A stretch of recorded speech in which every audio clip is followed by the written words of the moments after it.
Hello everybody, this is Zyfit Gaming. What we're going to take a look at in this video are some of the best settings you can get on Watch Dogs Legion to be able to, on a GeForce 3080, get a pretty consistent 4K 60 plus FPS experience.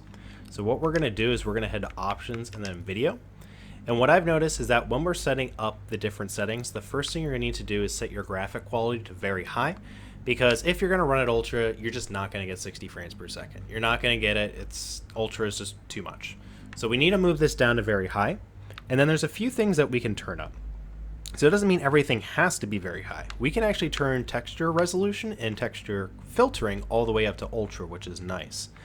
We'll keep everything else as it is for now, but we're actually going to head down to both the ray tracing and the DLSS settings.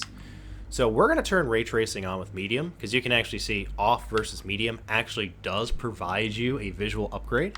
But you'll actually see, like, if you take a look at high or even ultra, you're really not going to get much of any improvement. I'm personally not seeing much of any. So let's keep ray tracing at medium. And then what you're going to want to do is, if you pick quality and DLSS, you're going to get a little bit of drops.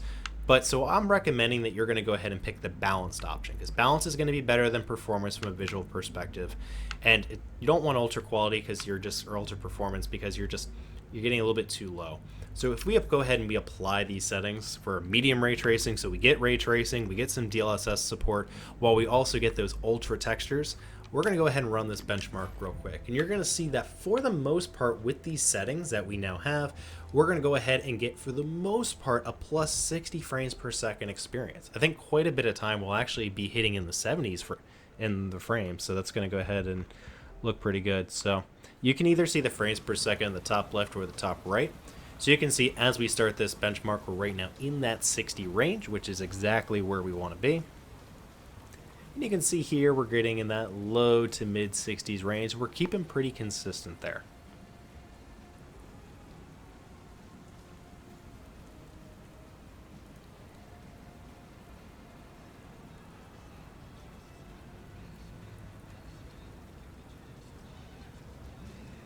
And as you can see right now, we're doing pretty good. We're keeping them there. And even as we go around, we're actually getting some areas where we're hitting, there you go, we're hitting the high 60s now when we get into this area. We're now even hit 70 at one point.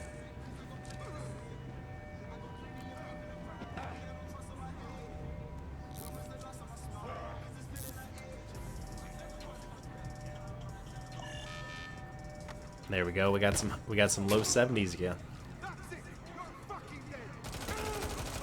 Now, one thing to notice, we get near the end of this benchmark, you will see a little bit of drop in frames. We are actually going to hit a point where we're going to get to around, I believe, the mid-50s as we get to the end. As you can see, once we start getting a lot of gunfire going on, we did drop a little bit there. You saw we hit in the mid-50s. So now we're going to be hitting around that 53, 54, 55. But if you're using something like variable refresh rate with like G-Sync or AMD's equivalent, well, you're not going to get that with DLSS.